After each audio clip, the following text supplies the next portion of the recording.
Hello everyone, আবার চলে এসেছি তোমাদের সাথে আরেকটা নতুন ভিডিও নিয়ে। তোমরা আগের ভিডিওতে দেখতেই পেয়েছো যে আমরা এসেছি দাদা বৌদির অ্যানিভার্সারিতে। তো সেই অনুষ্ঠানটা তো কমপ্লিট হয়ে যাওয়ার পরই আমরা ডিনারের জন্য নিচে নেমেছি। দেখতেই পাচ্ছো যে আমি এখন প্লেট সাজিয়ে নিচ্ছি, কারণ প্রচণ্ড খিদে পেয়ে গেছে। কিন্তু তার আগে যে কম খাবার খেয়েছি তা না, স্টার্টার বাটারগুলো ভালো মতনই আমি খেয়েছি, কিন্তু এত টেস্টি খাবার হয়েছে তাও দেখে তো আরোই খিদে পেয়ে গেছে। তো তোমাদের দাদা আর আমি প্লেট সাজিয়ে নিয়েছি। আর মেনুতে কি কি ছিল সেটা তোমরা আগের ভিডিওটা গিয়ে দেখে আসো। যারা যারা এখনও আমার ভিডিও আগের দেখোনি তারা এক্ষুনি যাও, ঝট করে গিয়ে চেক করো। আর ভিডিওগুলো যদি ভালো লাগে তাহলে লাইক সাবস্ক্রাইব করতে কিন্তু একদম ভুলবে না।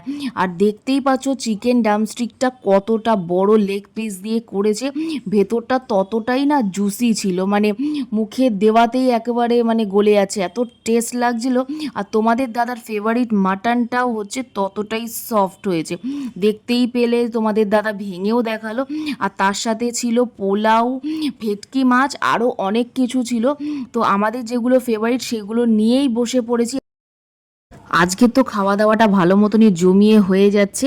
তারপরেই আমরা চলে গেছিলাম হচ্ছে ডেজার্ট কাউন্টারে। তোমাদের দাদা হচ্ছে একেবারেই মিষ্টির দিকে চলে গেছে, কিন্তু আমি তার আগে একটুখানি চাটনি পাঁপড় খেয়ে নিয়েছি, কারণ আমার তো পাঁপড় খেতে খুবই ভালো লাগে। আর দেখো এখন নিচ্ছি হচ্ছে জিলিপি উইথ রাবড়ি। আমি জিলিপিটা শুধুই খেতে ভালোবাসি, কিন্তু যেহেতু রাবড়িটা ছিল তাই ভাবলাম একবার একটু টেস্ট করে দেখি, কারণ এটা হচ্ছে ফার্স্ট টাইম আমি টেস্ট করব। এমনি জিলিপি খেয়েছি, এমনি রাবড়ি খেয়েছি, দুটো একসাথে আমার খাওয়া হয়নি কখনো। আর কি বলতো, গোলাপ জামুনটা না এত গরম ছিল, মানে যার জন্য মানে একদম মুখে দেওয়াতেই গলে যাচ্ছে। এখানে খাবারগুলো না যেমন পরিমাণেও দিচ্ছে তেমন টেস্টও। তো তোমরা যদি এদের সাথে কন্ট্যাক্ট করতে চাও তাহলে কিন্তু আমাকে কমেন্ট করে জানাতে একদম ভুলবে না, আমি সেখানেই তোমাদের সাথে ডিটেলস সব শেয়ার করে দেবো। আর দেখতেই পাচ্ছ তোমাদের দাদা এখন আইসক্রিম খেতে ব্যস্ত, কিন্তু আমি তোমাদের দাদার খাওয়ার পরই আইসক্রিমটা খেয়েছি, যেহেতু আমি মিষ্টিটা খাচ্ছিলাম।